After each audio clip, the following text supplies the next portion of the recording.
آپ کو معلوم ہے کہ ماہ ربیع الاول کا آغاز ہو چکا ہے، دوسری تاریخ ختم ہوئی اور آج ہم تیسری شب میں اس وقت یہاں بیٹھے ہیں۔ یہ ماہ مبارک حضور صلی اللہ علیہ وسلم کی سیرت مطہرہ سے ایک بڑا گہرا تعلق رکھتا ہے۔ حضور کی ولادت باسعادت بھی اسی ماہ مبارک میں ہوئی، اگرچہ تاریخ کے بارے میں اختلاف ہے۔ حضور کا انتقال بھی اس ماہ مبارک میں ہوا، اور وہ متفق علیہ تاریخ ہے 12 ربیع الاول اصل میں حضور کا یوم وفات، اور اکثر محققین کی رائے یہ ہے کہ آپ کا یوم ولادت جو ہے وہ 9 ربیع الاول ہے۔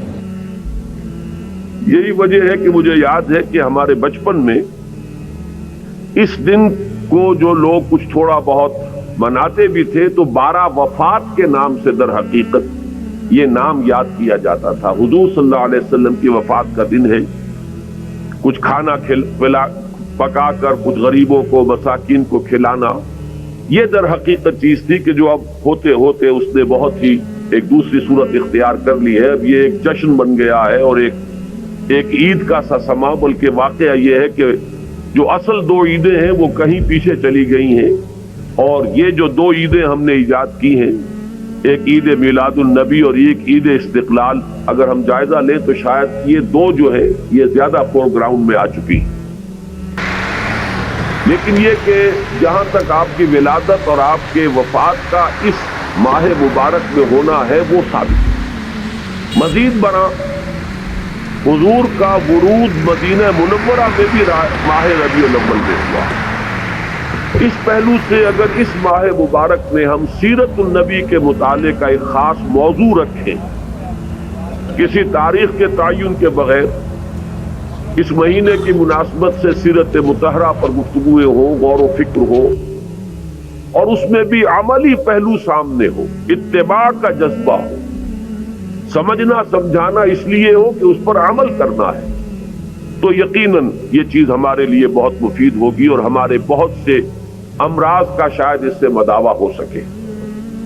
یاخذون بسنتہ ویقتدون بامرہ ثم انہا تخلف من بعدہم خلوف۔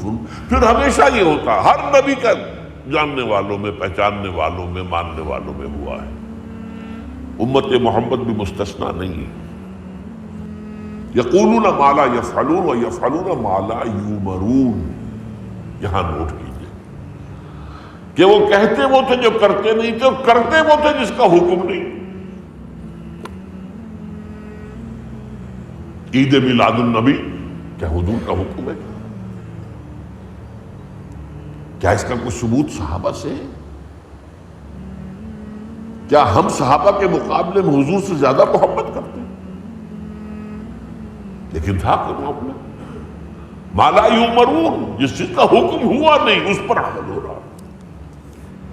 یہ ہے در حقیقت رسم پرستی، اور رسم کے اندر پھر اضافہ ہوتے چلا جاتا ہے، اس پر ردے پر چڑھتے چلے جاتا ہے۔ یہ دوسرا سبب ہے، اور اس کا ایک نتیجہ جو نکلتا ہے اسی پر بات ختم کروں گا، اگرچہ ایک اور حدیث جو ہے اس موضوع پر بہت اہم ہے۔ نتیجہ کیا نکلتا ہے؟ جہاں بدعت آئے گی سنت رخصت ہو جائے گی۔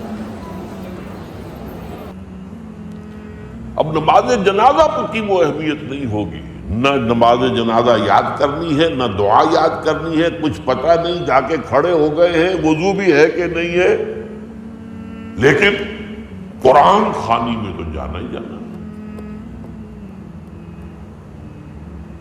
یہ کیوں ہوتا ہے؟ ورنہ یہ کہ نماز کی اہمیت ہوتی، نماز جنازہ کی، آپ اگرچہ عربی نہیں آتی لیکن ترجمہ تو اس دعا کا یاد کر لینا کوئی مشکل کام نہیں ہے، تاکہ کھڑے ہوں دل سے دعا مانگے۔ تو جہاں بدعت آئے گی وہاں سنت جو ہے اس کی حیثیت کم ہو جائے گی، اس کا استخفاف ہوگا یا غائب ہو جائے گا۔